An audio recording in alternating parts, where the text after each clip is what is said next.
बेटा दवाइयाँ तो ला दे। अरे पापा, दवाइयाँ लेने क्यों जाना है? आयु ऐप से नजदीकी मेडिकल द्वारा घर पर ही मंगवाता हूँ ना। आज ही आयु ऐप डाउनलोड करें, सबसे तेज, सबसे भरोसेमंद। कोरोना की रोकथाम के लिए जयपुर में आज से रात 8 बजे से सुबह 6 बजे तक नाइट कर्फ्यू रहेगा। बता दें, पुलिस कमिश्नर आनंद श्रीवास्तव ने बताया कि जयपुर में व्यापारिक प्रतिष्ठान अब शाम 7 बजे बंद हो जाएंगे, जिससे 8 बजे से पहले व्यापारी अपने घर पहुंच पाएंगे। उन्होंने ये भी बताया कि शादी समारोह में जाने वाले लोगों को नाइट कर्फ्यू से फ्री रखा गया है और साथ ही इसके लिए उन्हें मोबाइल में शादी के कार्ड की फोटो दिखानी होगी। हलवाई, केटर्स और डेकोरेटर्स को भी अपनी आईडी और शादी के कार्ड की फोटो दिखानी अनिवार्य होगी। शादी के अलावा कोई कार्यक्रम करने पर सक्षम अधिकारी से परमिशन भी लेनी होगी। इस बीच आनंद श्रीवास्तव ने कोरोना से बचने के लिए लोगों से मास्क लगाने और खासतौर पर सोशल डिस्टेंस रखने की अपील की है। जयपुर पुलिस कमिश्नर आनंद श्रीवास्तव से बातचीत की मेरे सहयोगी सत्यनारायण शर्मा ने। आप भी सुनिए क्या कुछ कहा। कोरोना संक्रमण को देखते हुए जयपुर शहर में आज रात 8 से सुबह 6 बजे तक के लिए कर्फ्यू घोषित किया गया है। डेली कर्फ्यू लगेगा। हालांकि इस कर्फ्यू को लेकर लोगों में कई प्रकार की भ्रांति हैं कि जो विवाह समारोह होंगे उसके अंदर लोग कैसे पहुंचेंगे, साथ साथ विवाह समारोह में काम करने वाले जो व्यक्ति हैं वो वहाँ पर कैसे जा पाएंगे। खुद पुलिस कमिश्नर आनंद श्रीवास्तव हमारे साथ, उनसे जानेंगे क्या कुछ इस कर्फ्यू के अंदर प्रावधान है, किस प्रकार से लोग इस कर्फ्यू में परिवहन करेंगे। सर, सबसे बड़ी बात है कर्फ्यू आज से किस प्रकार से कर्फ्यू लगाया जाएगा? राज्य सरकार के द्वारा कोरोना के संक्रमण को रोकने के लिए जयपुर शहर में रात 8 बजे से सुबह 6 बजे तक का रात्रिकालीन कर्फ्यू लगाने का निर्णय लिया गया है। इस कर्फ्यू की पालना जयपुर पुलिस के द्वारा कराई जाएगी। इस पालना में जो सबसे पहली चीज़ है वो ये है कि इमरजेंसी मेडिकल हेल्थ डिपार्टमेंट से संबंधित शॉप्स को छोड़ करके अन्य सभी दुकानें शाम को 7 बजे उनको बंद करना अनिवार्य होगा।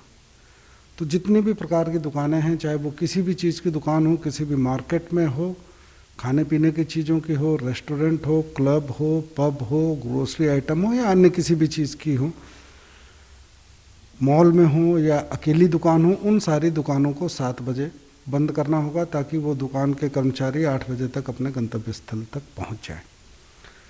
दूसरी चीज़, इस चीज़ को इसकी कंप्लायंस कराने के लिए न केवल पुलिस की टीम्स जिनको ब्रीफ करके डिप्यूट किया गया है वो इस चीज़ को कराएंगे, साथ में सभी व्यापार मंडल से भी बात हुई है, उनके एसोसिएशन से बात हुई है और वो लोग भी इस चीज़ को समय पर बंद करना अपने स्तर पर सुनिश्चित करेंगे। इस रात्रिकालीन कर्फ्यू के दौरान कई चीज़ों की छूट भी है, जिसमें से जो मुख्य चीज़ें हैं उसमें से एक चीज़ ये है कि जो भी इमरजेंसी सर्विसेज हैं, अगर इमरजेंसी सर्विस की वजह से किसी का आवागमन होता है तो उस आदमी को आने जाने की पूरी छूट है। इसी प्रकार से अभी विवाहों का समय आने वाला है, शादी ब्याह में सरकार के द्वारा जो अनुमति दी गई है कि 100 व्यक्ति एक शादी में शामिल हो सकते हैं, तो उसको देखते हुए व्यवस्था इस प्रकार से रहेगी कि अगर कोई आदमी किसी शादी में आ रहा है या जा रहा है तो उसके पास इस बात का प्रमाण होना चाहिए कि वो शादी में भाग लेने के लिए जा रहा है या शादी में भाग लेकर के आ रहा है। वो कोई शादी का कार्ड दिखा सकता है, अपने मोबाइल में शादी का व्हाट्सएप पे अगर कोई कार्ड है वो दिखा सकता है, शादी से संबंधित कोई फ़ोटो दिखा सकता है, शादी के आयोजक से टेलीफोन पे बात करा सकता है। शादी से जुड़े हुए जो दूसरी चीज़ें हैं, टेंट वाले हैं, कैटरिंग वाले हैं, घोड़े वाले हैं, बैंड वाले हैं, फूल माला या ऐसी कोई चीज़, अधिकतर के पास इनकी एसोसिएशन बनी है, इनसे बात हो गई, उनके पास आइडेंटिटी कार्ड है, वो आइडेंटिटी कार्ड मान्य होंगे। उस आइडेंटिटी कार्ड पहचान पत्र को दिखा करके वो निर्बाध रूप से अपने कार्य को कर सकेंगे और आवागमन कर सकेंगे। उसको लेकर के किसी प्रकार की दिक्कत नहीं होगी। एक और लोगों के मन में भ्रम की स्थिति है, वो है लोडिंग व्हीकल्स को लेकर के।